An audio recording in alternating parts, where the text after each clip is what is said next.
बिस्मिल्लाहिर्रहमानिर्रहीम। लाखों करोड़ों दुरूदो सलाम मोहम्मद मुस्तफ़ा सल्लल्लाहु अलैहि वसल्लम और आले मोहम्मद पर। मैं हूं उमर दराज गोंदल।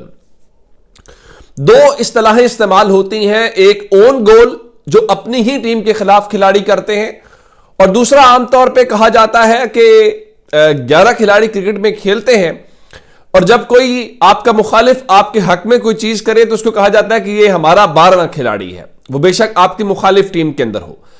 आज इलेक्शन कमीशन ने एक ऐसा काम किया है जो एस्टैब्लिशमेंट के खिलाफ ही गोल है। कहने को वो तहरीक इंसाफ का तोड़ निकाल रहे थे, लेकिन लगता यह है कि वो अब तहरीक इंसाफ के 12वें खिलाड़ी साबित हुए हैं। कैसे हुआ यह कि पाकिस्तान तहरीक इंसाफ के ऑफिशियल ट्विटर हैंडल से एक पोस्ट होती है और वो इमरान खान का जो खत है, जो उन्होंने ओपन लेटर लिखा है, जाहिर है तो लोगों को यहां समझाना पड़ता है कि ओपन लेटर क्या होता है। उस हवाले से इमरान खान के जब शेयर किया गया तो उसके साथ 9:17 के ऊपर पाकिस्तान तहरीक इंसाफ के उस ऑफिशियल ट्विटर हैंडल के नीचे, जो इलेक्शन कमीशन ऑफ पाकिस्तान का ऑफिशियल ट्विटर हैंडल है, ECP पाकिस्तान के नाम से, ये election commission of Pakistan official, जिसके साथ वेरीफाइड का जो आमतौर पे जो ऑफिशियल इदारे होते हैं उनके साथ लगा होता है। तो इमरान खान के इस ट्वीट के नीचे उन्होंने क्या लिखा? उन्होंने लिखा जी, तहरीक इंसाफ के दौरे हुकूमत में जब हुकूमत और तमाम अहम इदारे एक पेज पर थे और एक दूसरे के फैसिलिटेटर थे, इलेक्शन कमीशन उस वक्त ना हुकूमत ना किसी इदारे का फैसिलिटेटर बना, ना ही अब ऐसा है।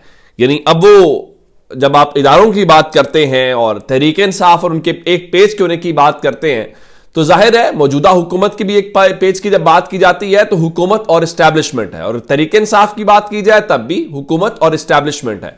तब आप कल तो कहें कि नहीं हम तो अदलिया के हवाले से बात कर रहे थे, तो वो आपकी मर्जी है। पाकिस्तान में जो सबको तासुर है मैं उस हवाले से बात कर रहा हूं।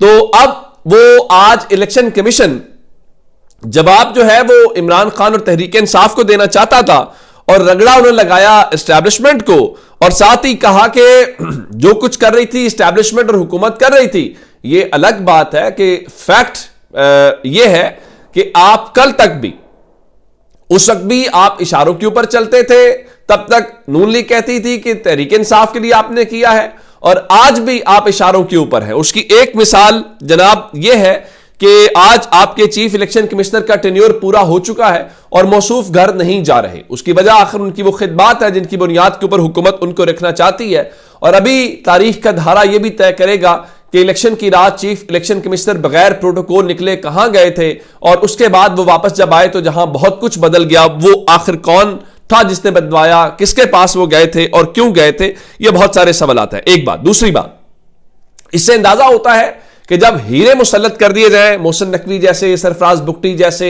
फैसल वावडा जैसे, अनमारुल हक काकड़ जैसे, मुर्तजा सोलंकी जैसे, ये सब जो लोग हैं, तो फिर ये सूरत हाल है। अब कहने को इलेक्शन कमीशन एक आईनी इदारा है, और दूसरे तरफ आप देखें तो वो आपके ट्रोल की सूरत इख्तियार करता हुआ दिखाई दे रहा है, जो एक सियासी जमात की पोस्ट के नीचे जाके ट्वीट्स कर रहा है। भाई आपका ये काम नहीं है कि आप ये करें, आपका काम अपना रोल प्ले करता है। आप जो कि मुकम्मल तौर पे नाकाम हो गए, मुल्क की सारी ऑपोजिशन कह रही है कि आप इलेक्शन करवाने में नाकाम हो गए, आपने रोल प्ले नहीं किया, आप रिजाइन करें, आप घर जाएं और एक नया इलेक्शन कमीशन आए।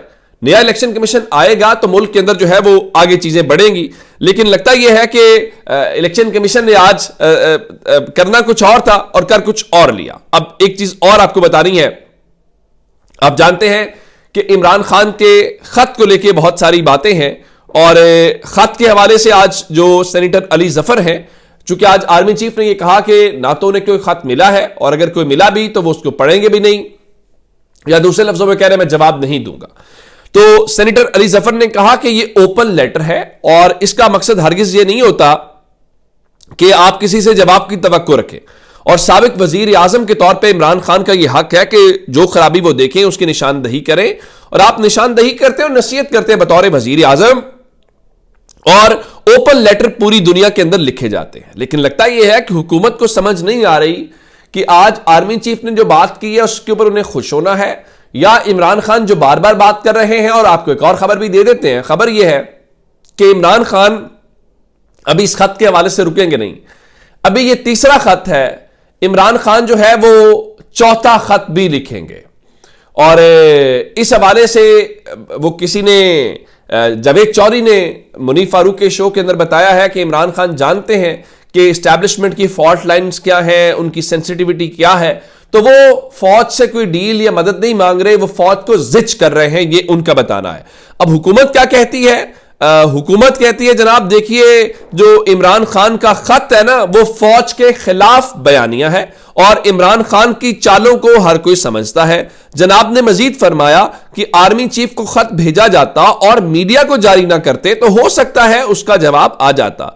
और उन्होंने कहा कि खत के मामले के ऊपर आर्मी चीफ ने मुख्तसर और जामे जवाब दिया है और साथ ही उन्होंने कहा कि यह बयानिया है फौज के खिलाफ। अब मेरा ख्याल आप इसका मतलब है फिर खुश हो रहे होंगे जो आर्मी चीफ ने कहा कि वो खत नहीं पढ़ेंगे, तो उससे आप आने वाले दिनों के अंदर लगता ही है कि ये चीजें होंगी। अच्छा, फिर आज आर्मी चीफ ने भी कहा कि पाकिस्तान तरक्की कर रहा है, पाकिस्तान आगे बढ़ रहा है। और इमरान खान ने अपने खत के अंदर जो बहुत सारी बातें की जो मैंने आपको बताया था, वो उन्होंने कहा था कि जो ब्रेन ड्रेन हो रही है और पाकिस्तान से जो सरमाया निकल रहा है। अब हमारे यहां होता यह है कि हम चीजों को लेके बहुत उस तरह से करते हैं, लेकिन अब डॉन अखबार ने जो चीज रिपोर्ट की है, डॉन अखबार ने नैब चीफ को लेके जो एक लेफ्टिनेंट रिटायर्ड जनरल है उनके हवाले से लिखा है कि NAB chief warns of capital flight as Pakistanis move funds abroad. उनके मुताबिक कि पाकिस्तान से पाकिस्तानी जो है वो बहुत ज्यादा सरमाया बाहर भेज रहे हैं। इस खबर की तफसीलात ये हैं कि नैब चेयरमैन के मुताबिक हाल ही में जो 25,000 पाकिस्तानी हैं उन्होंने कसीर सरमाया बैरून मुल्क मुंतकिल करके वहां शहरियत हासिल कर ली है। यानी ये 2500 नहीं है, ये 25 नहीं है, 25,000 का नंबर शेयर किया जा रहा है। और जब इस किस्म की चीजें होंगी तो फिर मेरा ख्याल ये है कि आप ये तवक्को कर रहे हैं कि यहां चीजें और सिस्टम बेहतर होगा, तो मालूम नहीं है। अब सवाल ये ना, लोग क्यों सरमाया बाहर मुंतकिल कर रहे हैं, लोग क्यों बाहर जा रहे हैं? कुछ तो है, कुछ तो अपने आप को देखें, खराबी को चेक करें। अगर आप डंडे के जोर पे कहते हैं और आप टीवी स्क्रीन पे ये बयानियां बनाना चाहते हैं सब ठीक है, सब अच्छा है, तो फिर तो आपको कोई रोक नहीं सकता और फिर रोकना चाहिए भी नहीं, फिर सब शानदार है। लेकिन ग्राउंड रियलिटी को आपको जरूर समझना चाहिए। अब एक अहम मामला, आप जानते हैं कि इंडिया के जो वजीर आजम हैं नरेंद्र मोदी, वो पहुंच गए हैं वहां पे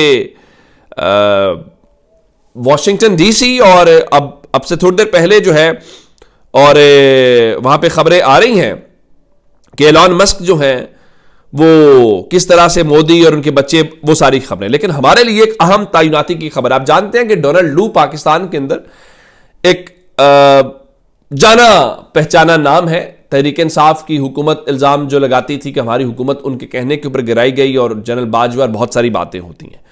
अब वो बुनियादी तौर पे असिस्टेंट सेक्रेटरी थे south and central Asia American desk के ऊपर, वहां पे उनके स्टेट डिपार्टमेंट में।